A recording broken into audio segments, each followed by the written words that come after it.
Une dernière image impressionnante, celle de ce ferry qui est destiné à la casse. L'équipage est censé le poser sur le rivage où il sera démantelé, sauf qu'il arrive à pleine vitesse, toute sirène hurlante. Tradition locale ou pas, en tout cas, les cris des ouvriers du chantier laissent penser qu'ils ne sont pas complètement rassurés. Vous voyez, ça fait un peu peur. Une caméra de vidéosurveillance filme l'instant où une voiture est heurtée par ce camion sur une route chinoise. Le problème, c'est que le conducteur du poids lourd ne s'est rendu compte de rien. À cause d'un angle mort, il a poussé le véhicule pendant au moins 500 mètres. Personne n'a été blessé.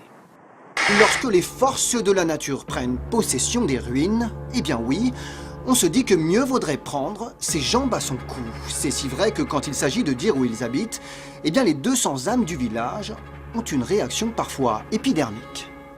Oh la catastrophe. C'est un petit peu morbide comme ville, quoi. Bah, on n'a pas loin pour aller s'enterrer, je dirais. Regardez ce bébé seul, abandonné dans sa poussette, il pleure. Les gens à New York vont vers lui et horreur! Film d'épouvante, c'est une caméra cachée tournée donc dans les rues de New York à l'occasion de la sortie demain aux États-Unis du film Devil's Due. Il est horrible ce bébé, il est très laid.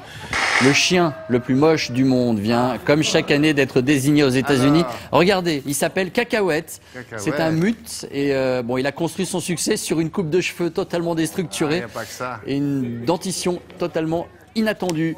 Voilà, quand il sourit, on va lui présenter le caniche abricot de mon dentiste. Munich, 3e ville d'Allemagne, sa cathédrale, ses commerces et son jardin des Anglais, un lieu touristique à seulement quelques minutes à pied du cœur historique de la ville, où les Munichois peuvent désormais prendre le soleil dans leur plus simple appareil, sous les yeux des promeneurs. La municipalité vient d'autoriser la nudité dans 6 zones de la capitale bavaroise. Ouf, vous allez voir, c'est l'histoire d'une journaliste qui devait interviewer le maire de Kampen aux Pays-Bas sur un voilier à quai. La suite, voilà.